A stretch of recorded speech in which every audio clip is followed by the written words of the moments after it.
If you grew up in the 1950s, you know that Christmas Eve night was the longest night of the year. Not because of the darkness, but because of the waiting. Waiting for morning, waiting for Santa, waiting for magic to happen. The anticipation was almost unbearable, a kind of delicious torture. You knew Santa was coming. You believed it completely, absolutely, without a single question. And that belief made the waiting both wonderful and agonizing. This wasn't passive waiting. This was active, energetic. Your whole body seemed to hum with excitement. Your mind raced with possibilities. What would Santa bring? Would he bring what you asked for, what you hoped for, what you dreamed about all month? The not knowing thus made it more magical, more exciting, more Christmas. After dinner on Christmas Eve, and maybe after church service, the real work began, the preparations, the rituals that made Santa's visit possible, that invited the magic right into your home. First, the cookies and milk. This was essential, required. Santa needed sustenance. He was visiting millions of homes, after all. He would be hungry, tired. He deserved a refreshment. Your refreshment, your offering. It was your part in the magic. You chose the cookies carefully, sugar cookies, usually the ones you decorated earlier, or be store-bought ones if your mother didn't bake. You'd place them on a special plate, maybe the good china, or a Christmas plate with Santa's face painted on it.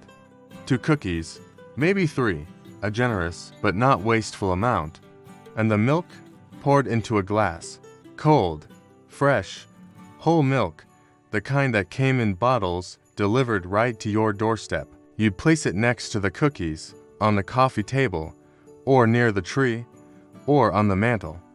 Wherever Santa would be sure to see it, to know it was for him. Some families left carrots for the reindeer, too. On the porch, the front step, or out in the yard. Bright orange carrots, fresh from the refrigerator. For Rudolph and Dasher and Dancer and all the rest. They needed energy, too. They had important work to do, flying, pulling the sleigh, landing on all those roofs. Magical work required magical fuel. Next, the stockings had to be hung, if they weren't already. Red felt stockings, or maybe knit ones, or even fancy velvet stockings. Each member of the family had one, each with a name embroidered, or written, or on a tag, so Santa would know whose was whose. You'd hang them from the mantel if you had a fireplace, from sturdy hooks screwed right into the wood, hooks that could hold the weight, because you knew the stockings would be full, heavy, bulging with gifts. Or you hung them from the stairway railing, or from nails in the wall. Wherever your family tradition dictated, wherever Santa would know to look. The stockings were hung carefully, deliberately. This was important. If your stocking wasn't hung, Santa might not fill it. He might not even know you lived there. The hanging was part of the magic, part of making yourself visible to Santa, part of participating in Christmas. Then came bedtime, probably earlier than usual. The sooner you go to sleep, the sooner morning will come, your mother would say. It was logical, it was true, but it was impossible to obey. How could you possibly sleep when Santa was coming? When magic was about to happen? When you knew that tomorrow morning, everything would be different? You went to bed, put on your pajamas, brushed your teeth, said your prayers. Please let Santa bring me. You'd whisper into your folded hands, into the darkness, into the possibility. You'd climb into bed, pull up the covers, close your eyes, and try. But your mind just would not stop, would not settle. You thought about presents. What might be under the tree? What Santa might bring? That one special thing you asked for, the one you circled in the catalog, mentioned repeatedly, hoped for so desperately. Would it be there? Did Santa remember? And you listened? Your ears straining in the darkness, listening for any sound. Reindeer hooves on the roof, sleigh bells jingling, Santa's boots on the floor, his voice calling out, ho ho ho, something, anything, any proof that he was there, that magic was happening right now, while you were trying to sleep. Every sound became significant. The house settling, the furnace clicking on, the wind outside, a car passing. Could that be the reindeer? Could that be Santa? Your heart would race, your eyes would fly open, and you'd stare into the darkness, seeing nothing, but hearing everything, and imagining so much more. Do you remember trying to fall asleep on Christmas Eve? Listening for reindeer, wondering if Santa had come yet.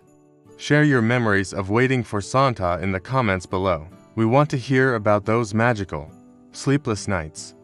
Sometimes, the temptation was just too strong.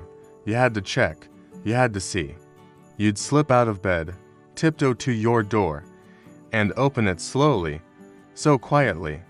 You'd peek down the hallway, toward the living room, toward the tree. Was there a light on? Were there presents? Could you see anything? Sometimes. Yes, sometimes the tree lights were still on, glowing, and you could see them, presents, shapes under the tree that weren't there before. Santa had come, he was here. Or he had been here, the magic had happened. But then, you'd hear a parent's voice. Get back to bed. Santa won't come if you're awake. He only comes when children are sleeping, and you would scurry back, your heart pounding, excited, scared, thrilled. Santa was coming. Maybe he wasn't here yet. Maybe you almost caught him. Back to bed you'd go, eyes squeezed shut, pretending to sleep, willing yourself to sleep. So Santa would come, so Christmas could happen. Eventually, finally, impossibly, you would fall asleep, exhausted by the excitement, by the anticipation, by the sheer energy of waiting. Sleep would come, and with it, dreams, dreams of Santa, of presents, of Christmas morning, of magic made real. And while you slept, your parents would creep from their room. They would become Santa. They would arrange the presents under the tree, fill the stockings, eat the cookies, drink the milk, and leave just enough crumbs as evidence. As proof, they would create the magic you believed in, make it real for you. Because they believed too, in the joy, in the wonder, in making Christmas perfect for you. And then, morning would come, early, so early. 4 a.m., 5 a.m., you would wake up suddenly, completely, remembering instantly, it's Christmas. Santa came, presents, you jump from bed, run to wake your siblings, wake your parents. It's Christmas, Santa came, wake up, and you would all go together, to the living room, to the tree, to see what Santa brought. And there it would be, the proof, the presents, the magic, real, tangible, everything you waited for, everything you hoped for. Christmas morning. Finally, the waiting was over, the magic had arrived. If this brought back memories of lying awake listening for reindeer, leaving cookies for Santa, and waking before dawn to see if he came, give this video a thumbs up. And subscribe to Yesterday Lives. We're preserving the magic, the belief, the pure anticipation that made Christmas Eve the longest and most wonderful night of the year, because yesterday never truly disappeared.